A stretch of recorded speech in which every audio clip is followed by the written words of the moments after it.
நான் டூ வீலரில் இன்றைக்கி இந்த மீட்டிங்க்கு வந்தேன்.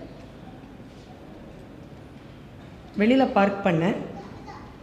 அப்போது செக்யூரிட்டி சொன்னார், உள்ளே டூ வீலர் பார்க் பண்ணலாம் அப்படின்னு சொன்னார். கடைசியாக போய் பார்க் பண்ணும்பொழுது வெளியில் ஒரு சின்ன டீ கடை, அங்கே கண்ணாடி போட்டு ஜிப்பா போட்டு ஒரு ஆள் கையில் சிகரெட் வச்சுட்டு டீ குடிச்சிட்டு இருந்தார். எனக்கு உடனே கல்யாண்ஜி என் கவிதை ஞாபகத்திற்கு வந்தது. என் நண்பன் வந்து கொண்டிருக்கிறான், அவன்தான் இறந்து விட்டானே, அப்படி நினைக்காமல் இருந்தால் கொஞ்ச நேரத்திற்கு அவனே வந்திருப்பான். இந்த கவிதை பிரபஞ்சன் அவர்களுக்கு சமர்ப்பித்து இன்னொரு நிகழ்ச்சியான மனநிலையில் நான் இருக்கிறேன். ஒன்று, பிரபஞ்சன் அவர்களை பற்றி இப்படி நிகழ்ச்சியாக நான் பேச வேண்டும் என்று ஒருபோதும் நினைத்ததில்லை. நேர்மையான குழந்தை போல் பேரன்பு கொண்ட ஒரு படைப்பாளி. ஆனால் பேச வேண்டும் என்று பலகாலமாக நினைத்து கொண்டிருந்த ஒரு ஆளுமை எங்கள் இமயம் அண்ணா. இன்னைக்கு அவர் பேசின பேச்செல்லாம் டோட்டலாக திமுக அரசியல் பேச்சு. ஆனால் அதையெல்லாம் கடந்த ஒரு படைப்பாளின்னு ஒரு ஆள் இருக்கார் இல்லையா, இமயம், அது வேற. அவருக்கு இயல் விருது கிடைத்திருப்பது ஒரு வாசகியாக, இந்த மண் சார்ந்த ஒரு நேசத்திற்குரியவளாக இருக்கக்கூடிய, எனக்கு நிரம்ப பெருமையாக இருக்கக்கூடிய அந்த நெகிழ்ச்சியான தருணம். அந்த நிகழ்ச்சியை அவருடைய விருது பெறுகின்ற அண்ணனுக்கு நான் சமர்ப்பிக்கிறேன். அடுத்தது நம்ம அண்ணன் மனுஷபுத்திரன். அவர்கிட்ட எனக்கு 2 பிரச்சனை இன்னைக்கு. ஒன்று, நிறைய எழுதுறீங்க, அது ஓரளவு சகிச்சிக்கலாம். நிறைய எழுதுனதை நிறைய பேரை வச்சு பேசணும்னு சொல்றது இருக்குல்ல, எவ்வளவுதாங்க தாங்கிறது? உட்காந்துக்கிட்டே இருக்கிறோம், பேசிக்கிட்டே இருக்கிறாங்க, எல்லாம் ஒரே விஷயத்த வேறு வேறு விதமாக பேசுகிறாங்க. இப்போ அடுத்ததாக வந்துட்டு எல்லாத்தையும் மொத்தமாக ஒரே மாதிரியாக பேசிட்டு போகிறதுக்கு ஒருத்தர் இருக்கிறார். ஆனால் என்னன்னா, இந்த கவிதையில் எனக்கு கவின்மலர் மேலே ஒரு உண்மையாகவே ஒரு பரிதாபம் வந்தது. உண்மையாகவே அவருக்கு இந்த கவிதையின் தொகுப்பு கொடுத்துருக்கணும். கவிமலரினுடைய இன்னொரு பக்கம் எனக்கு தெரியும், அது ரொம்ப மென்மையான ஒரு மலர். எனக்கு ஏன் இந்த புத்தகத்தை அவர் கொடுத்தாரு அப்படின்னா, நான் பேச்சாளர், ஒரு பேச்சு துறையிலே ஆளுமை படைத்து கொண்டு அதெல்லாம் இல்லை. எனக்கு கவிதையை ரசிக்க தெரியும். எப்போவுமே சொல்லுவேன், என் வீட்டில் கவிதை, உருது கவிதை ஒரு சாம்பிராணி புகை போல, ஒரு ஊதுபத்தியின் புகை போல அப்படியே சுற்றி சுழன்று கொண்டே இருக்கும். ஆனால் அது தமிழ் கவிதைகள் அல்ல, அது எல்லாம் உருது கவிதைகள், எல்லாம் கசல் கவிதைகள். அந்த கவிதைகளினுடைய வாசனையில் நான் வளர்ந்தவள். அதனால் அந்த கவிதை என்று சொன்னாலே ஏதோ ஒன்று எனக்குள் தொற்றுக்கொள்ளும். அந்த தொற்றிக்கொள்ளக்கூடிய அந்த விஷயத்தை என் பேச்சிலே ஜரிகை வரிகளை போல் சில பேர் கண்டுகொள்வார்கள். அப்படி கண்டுகொண்ட நண்பன் மனுஷபுத்திரன் என்னை இங்கே பேசுவதற்காக அழைத்திருப்பதாக நான் நினைக்கிறேன்.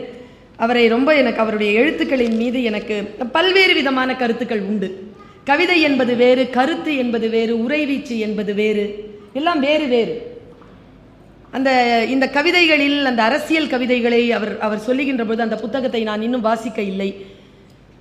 அதையெல்லாம் கடந்து, இமயம் அண்ணாவுடைய பேச்சை எல்லாம் கடந்து வேறு ஒரு உலகத்திற்குள் நம்மை அழைத்து செல்லக்கூடிய ஒரு நூல்தான் இப்பொழுது என் கையில் இருக்கக்கூடிய கடல் பார்த்த வீட்டில் கடைசி நாள் என்கின்ற இந்த நூல். இந்த புத்தகம் ரொம்ப பெருசு, இப்படி கொடுத்தாங்க எனக்கு. ஆனால் அது குட்டியாக புக் பார்க்கும்போது சின்னதாக இருக்குது. இது பெரிய புத்தகமாக என் கண்ணில் பட்டது. முதல்ல கையில் வச்ச உடனே அவ்வளோ கனமாக இருந்தது. ஒரு 2-3 கவிதைகள் தான் படித்திருப்பேன்.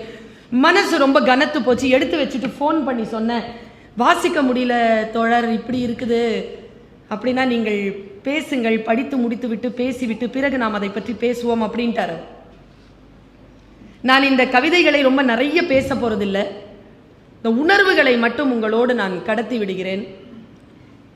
தமிழ் கவிதைகளில் நீங்கள் பார்க்க முடியாத சில வர்ண ஜாலங்கள் உருது கவிதைகளுக்கு உண்டு. நான் உருது மொழியை வாசிக்காமல் கவிதை ரசிக்கக்கூடியவர்களையும் கவிதை எழுதக்கூடியவர்களையும் கொஞ்சம் பாவமாக தான் பார்ப்பேன். ஏனென்றால் அந்த அந்த பக்கம் என்ன என்று எனக்கு தெரியும், அந்த அழகியல் என்ன என்று எனக்கு தெரியும், அந்த உயிர்ப்பு என்ன என்று எனக்கு தெரியும். எனக்குள் நான் சிலிர்த்து கொண்ட அந்த சில சில வர்ண ஜாலங்களை மனுஷ்யபுத்திரன் தன் கவிதைகளில் வெளிப்படுத்தி இருக்கிறார். அவருக்கு உருது தெரியாமல் இருந்த பொழுதும் என்பதுதான் இன்றைக்கு நான் சொல்ல வருகின்ற செய்தி. என்னுடைய தகப்பனார் ஒரு நாள் என் வீட்டிற்கு வந்திருந்தார். அது சொல்லிட்டு ஒரு 4-5 கவிதைகளை மட்டும் என் மனம் ரொம்ப ஆழமாக பயணித்த அந்த வினாடிகளை மட்டும் பகிர்ந்துட்டு நான் போகிறேன். எங்கள் அப்பா வந்திருந்தார் வீட்டுக்கு. நான் லெமன் டீ கொஞ்சம் நல்லா போடுவேன். வந்து உட்காந்துட்டு பாப்பா ஒரு லெமன் டீ போடுனார். போட்டேன். அப்போ கசல் போயிட்டு இருந்தது. போட்டுட்டு வந்து கையில் கொடுக்குறேன். அழுதுட்டு இருந்தாருங்க. அழுதுட்டு இருந்தார். குலுங்கி அழுகிறார். என் தாயார் வந்திருக்கிறார். நான் இதை ஓரிடத்தில் சொல்லி இருக்கிறேன், ஆனால் அது எங்கள் தாயாருக்கு தெரியாது. இன்றைக்கு அவர் முன்னால் இருக்கிறார், நான் சொல்கிறேன். என் தந்தை இன்றைக்கு உயிரோடு இல்லை. அவர் என்ன பண்ணாரு, குலுங்கி அழுதுட்டுனார். நான் கேட்டேன், ஏன்பா ஏன்பான்னு கேட்டேன். அப்போ அவர் என்ன சொன்னார், அந்த அந்த அந்த பாட்டு அந்த பாட்டுன்னு. எந்த பாட்டு? இப்போ போயிட்டு இருக்கல அந்த பாட்டு ஒரு மாதிரி பண்ணிருச்சுமா, கொஞ்சம் தண்ணி கொடுன்னார். அந்த பாட்டு நான் மறுபடியும் போட்டேங்க. தண்ணி கொடுக்கல அவருக்கு, மறுபடியும் போட்டேன். அந்த அந்த பாட்டில் சொன்ன அந்த வரி தான் என் தகப்பனை அப்படி கலங்க வச்சிருச்சு. அது என்ன வரின்னா வேற ஒன்றும் இல்லை. நீ என்னை சமாதானப்படுத்துவாய், நீ என்னை சமாதானப்படுத்துவாய் என்று நானும், நான் உன்னை சமாதானப்படுத்துவேன் என்று நீயும் விளையாடிய விளையாட்டில் இப்படி நிரந்தரமாக பிரிந்து விடுவோம் என்று நான் நினைக்கவே இல்லை. ஒரு 70 வயது இருக்கும் என் தகப்பனுக்கு அவர் அந்த பாட்டை கேட்ட பொழுது நான் சத்தியமாக நினச்சேங்க, அம்மாவுக்கு தெரியாமல் ஏதோ ஒரு விஷயம் எங்கள் அப்பா மனசில் இருக்குன்னு. அதை நான் பகிர்ந்துக்கல அம்மாட்ட. ஆனால் அது அப்படி இல்லை என்பதை நான் உணர்ந்து கொண்ட ஒரு வினாடி இருக்கு. கவிஞன் என்பவன் யார் என்றால் தனக்குள் முகிழ்க்கக்கூடிய அனுபவங்களை மட்டும் எழுதுபவன் இல்லை கவிஞன். அடுத்தவர்களுடைய மனதிலே ஊடாடக்கூடிய உணர்வுகளை எழுதக்கூடிய ஆற்றல் பெற்றவன் தான், அந்த வலியை உணர்கின்றவன் தான் படைப்பாளனாக இருக்க முடியும். அந்த வார்த்தைக்குள் இருந்த வலியை நினைத்துதான் அப்பா அழுதாரே தவிர அந்த வார்த்தைக்குள் இருக்கும் தன் அனுபவத்தை நினைத்து அப்பா அழவில்லை என்று புரிந்து கொள்வதற்கு எனக்கு 10 வருஷம் ஆச்சுங்க. மனுஷபுத்திரனுடைய இந்த கவிதைகளை வாசிக்கின்ற பொழுது அது மனுஷபுத்திரனுடைய தனிப்பட்ட உணர்வுகளாக என்னால் வாசிக்க முடியவில்லை. அப்படி வாசிப்பது என்பது பிழை. ஒரு கவிஞன் தன்னுடைய மன உணர்வுகளை அப்படி பதிய வைக்கிறான் என்றால், என்னை கேட்டா ஏன் கவிஞர்களை எழுத்தாளர்களை, இந்த இமயமன்னா ஒரு புக்கு எழுதி ஒரு கதை எழுதியிருந்தாருங்க. சல்மாக்கா ஒரு கதை எழுதியிருந்தாங்க. கவின்மலர் ஒரு கவிதை எழுதியிருந்தாங்க. மறக்கவே முடியலைங்க. அதெல்லாம் சாகிற வரைக்கும் கூடவே பயணம் பண்ண போல இருக்கு. சேலத்திலிருந்து வரக்கூடிய தன் கணவனுக்கு பதில் சொல்ல முடியாமல் தவித்து கொண்டிருந்த ஒரு பெண், அப்படி அந்த அந்த ராத்திரியில அவன் கடந்து போன அந்த ட்ரெயினுக்கு முன்னாலேயே படுத்து உயிரை விட்டதா ஒரு கதை எழுதியிருக்கும் மனுஷன். கதைங்க அது. யாரால் எழுத முடியும் அப்படி? அதற்கெல்லாம் அனுபவம் இல்லை. ஏன் படைப்பாளன் என்று எழுத்தாளர்களுக்கு பெயர் என்றால், இயற்கையால் மட்டுமே உணர்ந்து கொள்ளக்கூடிய அடுத்தவர்களுடைய மன உணர்வை பிரதிபலிக்கக்கூடிய ஆற்றல் பெற்றவர்கள் என்பதனால் இவர்கள் படைப்பாளர்கள். மனசுக்கு சவுண்டு கொடுத்தா எப்படிங்க இருக்கும், வால்யூம் கொடுத்தா எப்படி இருக்கும்? இங்க நம்மளால உட்காரவே முடியாது. முதல்ல யார் யாரை பத்தி என்னென்ன நினைச்சுக்கிட்டு இருக்கிறோமோ. நான் டீச்சராக இருக்கிறதுனால எக்ஸாமினேஷன் ஹாலில் பிள்ளைங்க எழுதும் பொழுது அவங்களுடைய மனசுக்கு வேல்யூம் இருந்துச்சுன்னா என்ன ஆகும் இந்த ரூம் என்று நினைச்சு பார்த்துருக்கேன். வெடிச்சிடாது அந்த ரூம். அந்த மாதிரி குண்டு வைத்து தகர்க்கக்கூடிய சொற்களினுடைய குவியலாக இந்த புத்தகத்தை நான் பல இடங்களில் உணர்ந்திருக்கிறேன். பல இடங்கள். ஒரு இடத்தை சொல்றேன் பாருங்களேன். இவங்கெல்லாம் எனக்கு என்னன்னா ஒரு அளவு வரைக்கும் தாங்க தாங்கும் கவிதைலாம், இல்லைன்னா அப்படி உடம்பை விட்டு உயிர் அப்படி போயிடும். சில விஷயங்கள் அப்படிதான். எப்படி எழுதுறான் பாருங்க மனுஷன். கடற்கரை வீட்டிற்கு வந்து 3 மாதம் ஆகிறது. கூப்பிடும் தூரத்தில் தான் கடல். கடல் என்னையோ நான் கடலையோ இதுவரை ஒரு முறை கூட கூப்பிடவே இல்லை. இது உட்கார்ந்து பாருங்க, தொடர்பு இல்லாமல் இருந்து பாருங்களேன். ஒரு உயிரோட உயிர்ப்போட தொடர்பு இல்லாமல் இருந்து பாருங்கள். அல்லது ஏதோ ஒரு உயிர், ஏதோ ஒரு உயிர்ப்பு நம்மோடு தொடர்பு இல்லாமல் இருக்கக்கூடிய அந்த வினாடியை உணர்ந்து பாருங்கள். இந்த கவிதை புரியும்.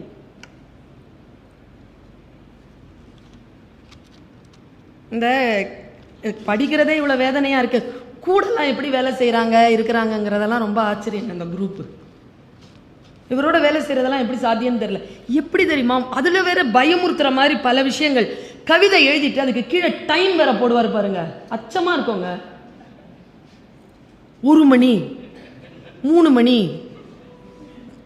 மிட் நைட்டு 2:20 அந்தந்த நேரத்தில் கூட இப்படி இப்படி உஷாரா கவிதை எழுதிட்டு இருக்கிறவனோட எப்படி குப்பை கொட்டுறது கஷ்டங்க. எழுதுறதே வாசிக்க முடியல. நான் புதுமை பித்தனை ரொம்ப வாசிப்பேங்க. இல்லை சாப விமோசனம்னு மனுஷன் ஒரு கதை எழுதியிருப்பான். எனக்கு தெரிஞ்சு அந்த கதையை, அது கடைசியா இருக்கிற பஞ்சம் மட்டும்தான் எல்லாரும் பேசிக்கிட்டே இருப்பாங்க. அது இல்லை. இந்த கௌதம முனிவனும் அந்த அகல்கைக்கு நடுவுல நடக்கிற ஒரு கெமிஸ்ட்ரிய, ஒரு இடைவெளிய, ஒரு தவிப்ப, ஒரு வெற்றிடத்தை மனுஷன் எழுதுவான் பாருங்க. எனக்கு அதை இதுவரைக்கும் விளக்க தெரியவே இல்லை. இந்த கவிதை அதை விளக்குகிறது. நான் அந்த கவிதையை படிக்கிறேன். அனுபவசாலிகள் நினைவுபடுத்திக் கொள்ளுங்கள். அனுபவம் இல்லாதவர்கள் மற்றவர்களுடைய அனுபவங்களை நினைத்து வழி கொள்ளுங்கள். இவ்வளவுதான். எப்போதோ தொலைந்த பொருள் எதுவும் இப்போது திரும்ப கிடைக்க வேண்டாம்.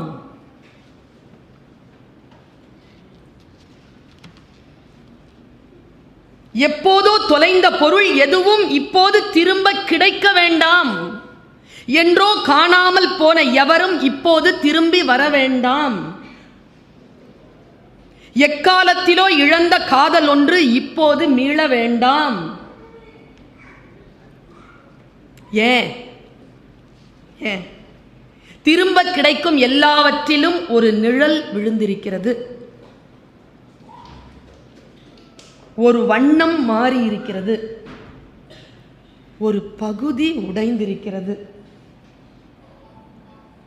நிறைய நாள் இருங்க, நல்லா இருங்க, ஆயுசோட. ஒரு பகுதி உடைந்திருக்கிறது. திரும்ப கிடைத்த எல்லாவற்றிலும் ஏதோ ஒன்றை இழக்கிறேன். கடைசி வரி தாங்க முடியாம வலி. அவற்றை தொலைத்திருந்த காலத்தை காட்டிலும் அதிகமாக இருக்கிறது இந்த வலி. இந்த மன உணர்வுகள் இருக்கு இல்லையா, இதுதாங்க கவிதை. என்ன கேட்டா இதெல்லாம் சொல்ல முடியாது.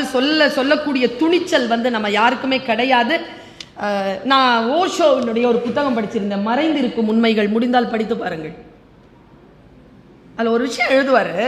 என்னால் அந்த வயசுல நான் படிக்கின்ற பொழுது, நான் கல்லூரி மாணவி, என்னால் அதை ஏற்றுக்கொள்ளவே முடியவில்லை. ஆனால் காலம் மெதுவாக மெதுவாக கோடுகளை வரைந்து சென்று கொண்டிருக்கின்ற பொழுது சில உண்மைகள் நமக்கு முன்னால் அப்படி பூத்து குலுங்குது. அதுல முள்ளே இல்லை. அப்படிப்பட்ட ஒரு வினாடியை ஓஷோ அப்படி கடந்து போறார். பயமா இருக்கும், ஆனா மனதில் நிறுத்திக்கோங்க. வயது இருந்தால் புரிந்து கொள்ளுங்கள். வயது கடந்த அனுபவசாலிகள் உள்ளிருந்து ஒரு தியான வினாடிக்குள் போங்க. அன்பு ரோஜாவை போல,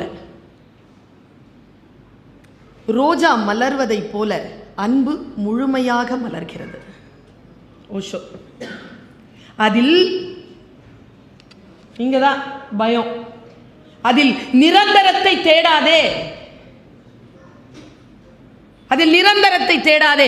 ஒருவேளை நீ நிரந்தரத்தை தேடினால் நீ காகித பூக்களைத்தான் சந்திக்க வேண்டி வரும்.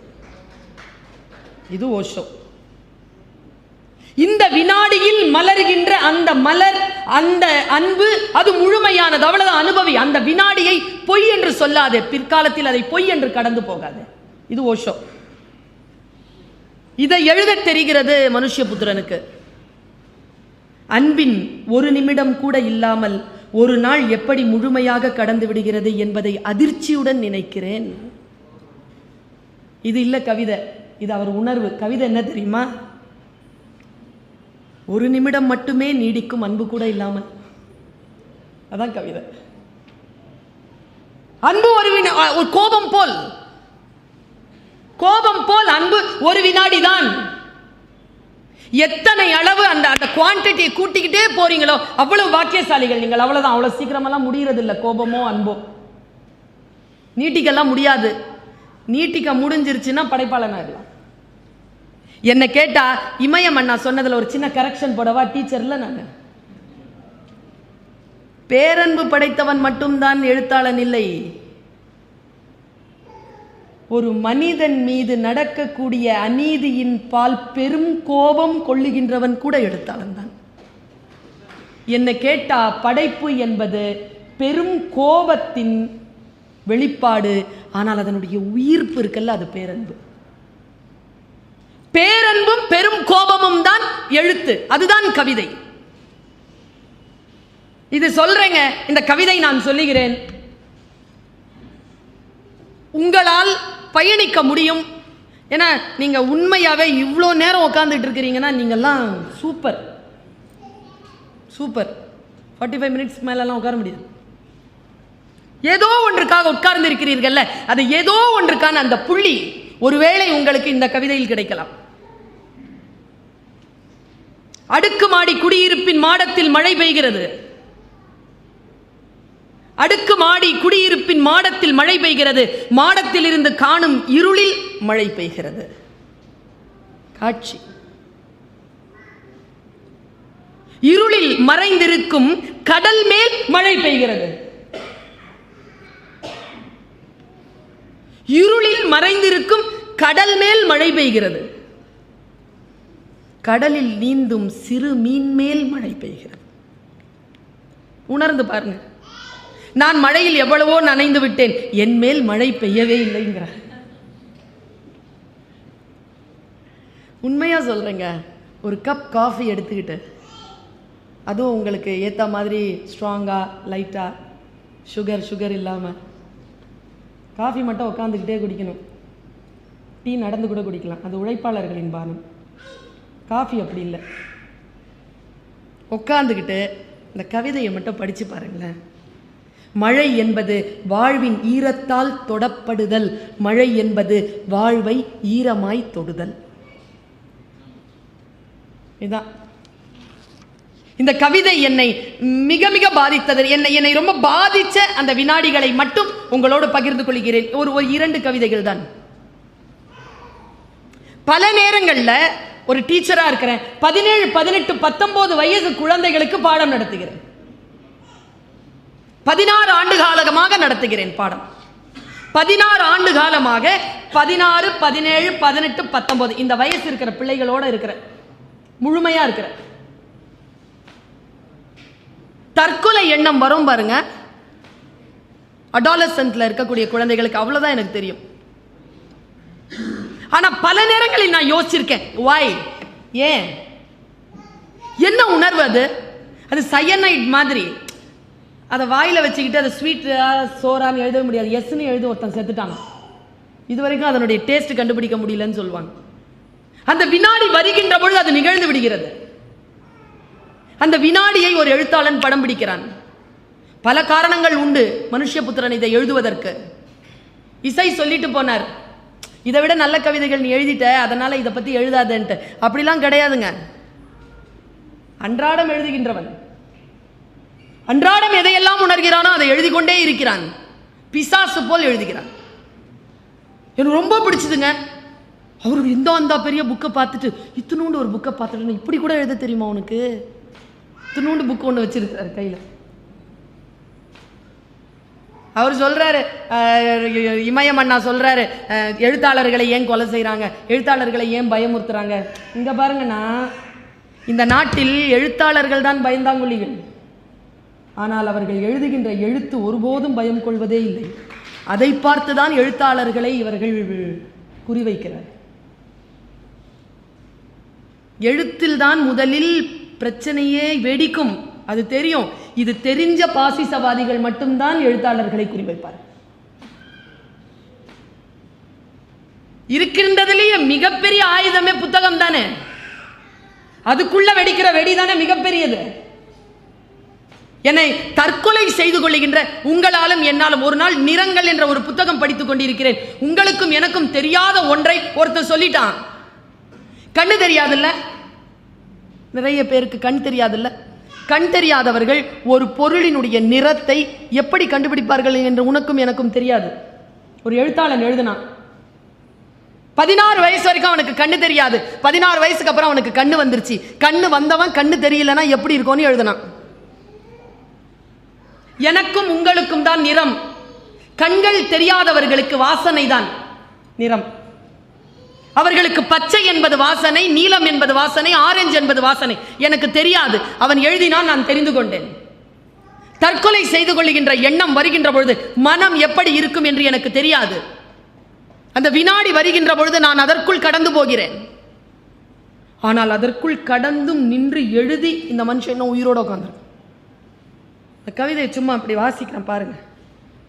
இன்று நான் கீழே கிடந்த யாருடைய செருப்பையோ எடுத்து என்னை நானே தலையில் 5 முறை அடித்துக் கொண்டேன். நீங்களோ நானோ நினைக்கிற மாதிரி இல்லை உணர்வுகள்.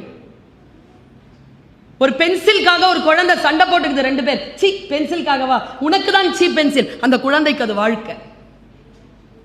அதை உணர்கின்றவன் தான் படைப்பாளி. ஜென்ராம் அப்படி சும்மா சொல்லிட்டு போயிட்டார். ஒரு பெரிய மீன் சின்ன மீனை பார்த்து என்ன சொல்லுச்சுன்னு சொல்லிட்டு போனார். இந்த கையறு நிலையில நிக்குது பாரு, என்ன சாப்பிடுன்னு நிக்கிற மிகப்பெரிய மலை மாதிரியான அந்த அந்த திமிங்கலத்துக்கு முன்னால உயிரையும் கொடுக்க முடியாம அதையும் சாப்பிட முடியாம தவிச்சிட்டு இருக்கக்கூடிய அந்த சின்ன மீனுக்காக எழுதுகோள் எடுக்கின்றவன் அவன் தான் கவி. பாருங்க, இன்று நான் கீழே கிடந்த யாருடைய செருப்பையோ எடுத்து என்னை நானே தலையில் 5 முறை அடித்துக் கொண்டேன். எனக்கு யார் மீதும் எந்த வருத்தமும் இல்லை. என்னை நீ கண்ணுக்கு தெரியாத செருப்பால் இடைவிடாமல் அடித்துக் கொண்டிருக்கின்ற பொழுது எனக்கு உண்மையாகவே செருப்பால் அடித்துக் கொண்டால் ஆறுதலாக இருக்கும் போலிருந்தது. இது ஒரு ஆன்மீக செயல்பாடு. எங்கிருந்து எங்க போறாரு பாருங்களேன். செருப்பால் அடிச்சுக்கிறது ஆன்மீக செயல்பாடா? நீங்க இன்னைக்கு உட்கார்ந்து இதை யோசித்தால், உடல் நலம் குன்றியவர்களை மன கருணையோடு போய் சந்திக்கின்ற நாம் மன நலம் குன்றியவர்களை இன்னும் அதிக கருணையுடன் சந்திப்போம். இந்த கவிதை புரிஞ்சிருச்சுனா ஆறுதலாக இருக்கும் போல் இருந்தது. இது ஒரு ஆன்மீக செயல்பாடு. அன்பை ஏற்றுக்கொள்வதற்கு இதை விட சிறந்த வழி வேறு இல்லை. என்னால் இந்த வரியை கடக்கவே முடியலைங்க. அன்பை புரிந்து கொள்வதற்கு என்னை நானே செருப்பால் அடித்துக் கொள்வது என்கின்ற உணர்வு இருக்கு இல்லையா, நான் இதுவரைக்கும் தவித்து தவித்து ஏங்கியே என்ன என்று தெரியாமல் தவித்த தவிப்பிற்கான விடை. செருப்பை கீழே போட்ட பிறகு கண்ணீர் மல்க 2 முறை குளித்தேன், 3 முறை வாந்தி எடுத்தேன், ஆடைகளை மாற்றி மாற்றி அணிந்து கொண்டேன், வெவ்வேறு வாசனை திரவியங்களை மாற்றி மாற்றி பூசிக்கொண்டேன். இருந்தும் ஏதோ ஒன்று என்னிலிருந்து நீங்க மறுக்கிறது. உண்மையா சொல்றேங்க, மிக ஆழமான உளவியல் ரீதியான ஒரு கவிதை இது. எந்த ஒரு கட்டத்திற்குள்ளேயும் அடங்க முடியாத மற்றொருடைய உள்ளே புகுந்து அந்த அந்த உயிரினுடைய தவிப்பை எழுதக்கூடிய ஆற்றல்.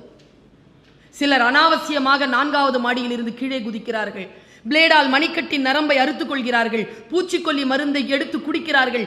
எல்லாவற்றையும் விட சிறந்த சிகிச்சை ஒன்று இருக்கிறது. எல்லாவற்றையும் விட சிறந்த மருந்து ஒன்று இருக்கிறது. அது நம்மை நாமே செருப்பால் அடித்துக் கொள்வது. முடிச்சிட்டான். எங்கேயோ ஏதோ ஒரு விஷயத்தில் நம்மை விடுதலை செய்யக்கூடிய கவிதை அதுதானே செய்ய வேண்டும். கவிதைகள் வலியை மட்டும் பரிமாறுவதல்ல, ஏதோ ஒரு வலியை நம்மிலிருந்து அப்படி தூக்கி போடுறது. அன்பாக பார்த்து கொண்டதற்கு நன்றின்னு போறவரை எல்லா மனுஷனுக்கும் சொல்லிட்டு இருக்கிற அந்த ஆளு ஒரு வார்த்தை சொன்னாருங்க, எனக்கு ஞானத்தினுடைய வெளியே அப்படி போய் தொட்டுட்டு வந்த மாதிரி இருந்தது. நான் ரூமி வாசித்துக் கொண்டிருக்கிறேன். அது முடிந்தால் உங்களால் தொட முடிகிறதா என்று பாருங்கள். இதோடு நான் என் கவிதையை நிறைவு செய்து கொள்கிறேன். நான் இப்போதெல்லாம் எதிர்படுகின்ற எல்லோரிடமும் அன்பாக சொல்லுகிறேன், என்னை அன்பாக பார்த்து கொண்டதற்கு நன்றி. அவர்கள் திடுக்கிட்டு என்னை கேட்கிறார்கள், நான் எப்போது உன்னை அன்பாக பார்த்து கொண்டேன்? அந்த கேள்வியை நான் பொருட்படுத்துவதே இல்லை.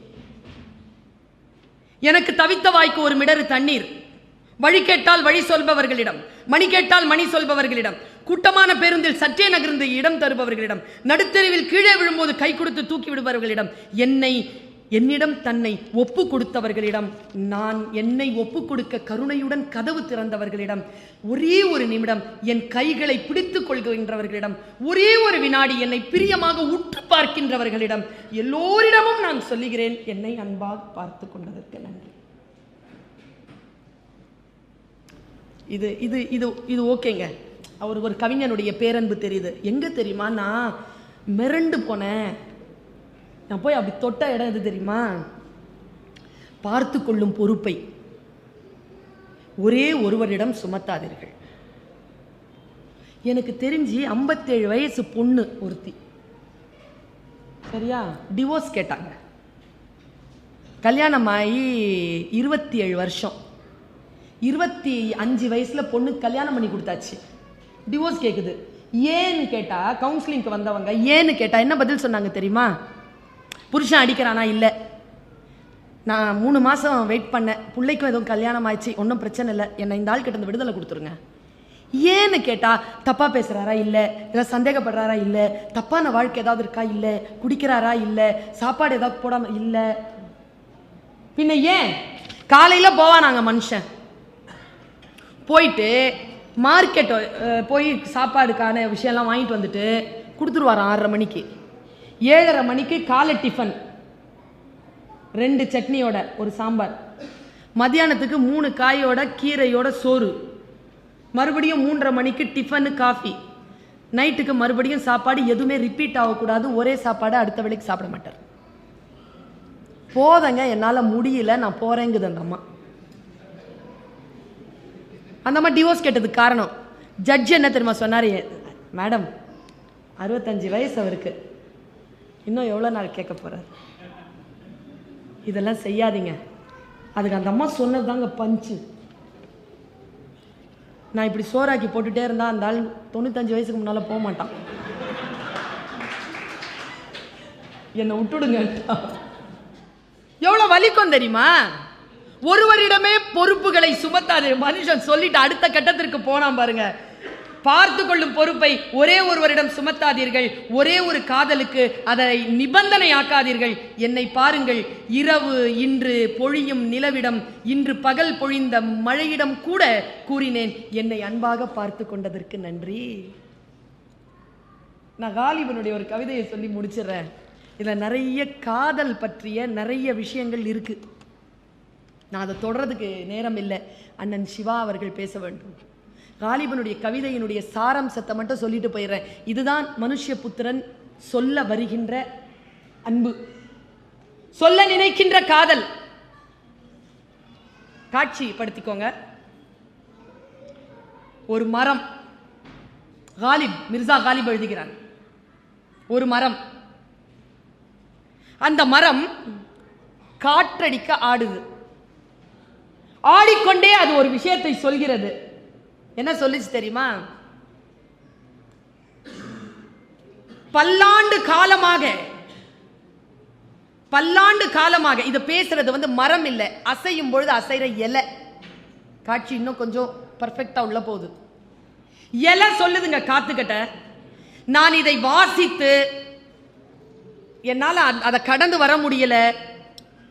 மனுஷ்யபுத்திரன் அன்பு சார்ந்த விஷயங்களில் இந்த ஊடாட்டம் செய்வதற்கு துணிச்சல் கொண்டு தன் எழுதுகோலை எடுத்திருப்பது தமிழ் உலகில் கொஞ்சம் வித்தியாசமான முயற்சி. தொடர்ந்து வாசிக்கின்ற காரணத்தினால் நான் சொல்லுகிறேன். அன்பு என்பது ஒவ்வொருவரும் ஒவ்வொரு விஷயமா எழுதுவாங்க. பாருங்க, காதல் என்கின்ற விஷயத்தை காலிப் எப்படி பார்த்தான்? காற்றடிக்கிறது, மரம் அசைகிறது, மரத்தில் இருக்கக்கூடிய இலை அந்த காற்றிடம் பேசுவதாக காலிப் எழுதினான். பல்லாண்டு காலமாக நான் தொடர்பு கொண்டிருக்கும் என் மரத்தை அசைத்து பார்க்கும் காற்றே வா. இந்த காற்று என்பது காதலாம். அது எப்படி இந்த இலை பேசுது? அந்த இலை எதன் சார்பாக பேசுதுன்னா, ஒரு மனிதனுடைய வாழ்க்கையில் ஆசை, கோபம், மற்ற உணர்வுகள், உறவுகள் எல்லாம் உண்டு. ஆனால் காதல்ங்கிற ஒரு விஷயம் வந்த உடனே அந்த மரம் ரொம்ப ஆடி போயிருதுல்ல. அந்த மரத்தினுடைய அந்த ஆட்டத்தை எழுதுகிறான் காலிப். பன்னெடும் காலமாக நான் தொடர்பு கொண்டிருக்கக்கூடிய என் மரத்தோடு உறவு கொள்ள வருகின்ற காற்றே வா என்று காதலை மற்ற உணர்வுகளினுடைய அடிப்படையாக ஒரு உணர்வு அழைக்கிறது. வெளியில இருந்து கூப்பிடுது, அந்த காதலை வெளியில இருந்து கூப்பிடுது, வா. அது எப்படி? நீ கடந்து போகின்றது பொழுது மட்டும் நான் உறவு கொண்டிருக்கும் இந்த மரத்தின் கிளை, காய், கனி, வேர் எல்லாவற்றையும் அசைத்து பார்க்கிறாய். வா, இந்த அடிமரத்தையும் அசைத்து பார். ஆனால் நான் இலை. அந்த உணர்வு பேசுகிறது. காதல் வந்தால் கழண்டு போகின்ற எத்தனையோ உணர்வுகளில் ஒன்று தன் மரத்தை விட்டு அகலம் கூடாது என்பதற்காக ஒட்டிக்கொண்டு பேசுவதாக காலிப் எழுதினான். வா, ஒன்று செய், அசைத்து பார். ஒருவேளை உன்னுடைய வேகமான மோதுதலில் நான் உதிர்ந்து விடக்கூடும். நான் உறவு கொண்டிருக்கும் என் மரத்தை அசைத்து பார்க்க வந்த காற்றே, ஒன்றை நினைவில் வைத்துக்கொள், நான் உன்னால் உதிரவில்லை. ஒருவேளை உதிர்ந்திருந்தால் அது என் இலை உதிர் காலமே தவிர அந்த உதிர்வு உன்னால் நடக்கவில்லை என்று பேசுகிறான் காலிப். காதலை மற்ற உணர்வுகள் எதிர்த்து நிற்பது போல், அன்பை மற்ற உணர்வுகள் எதிர்த்து நிற்பது போல் கவிதைகள் எழுதக்கூடிய துணிச்சல் உருது கவிஞர்களுக்கு இருந்தது போல், அன்பையும் மற்ற உணர்வுகளையும் தவிப்பையும் பரிதவிப்பையும் எழுதக்கூடிய ஒரு ஆற்றலும் வல்லமையும் துணிச்சலும் மனுஷ்ய புத்திரனுக்கு வாய்த்திருக்கிறது. அந்த கவிஞனுக்கு என் மனமார்ந்த பாராட்டுதல்களையும் வாழ்த்துகளையும் வெளிப்படுத்தி வாய்ப்பளி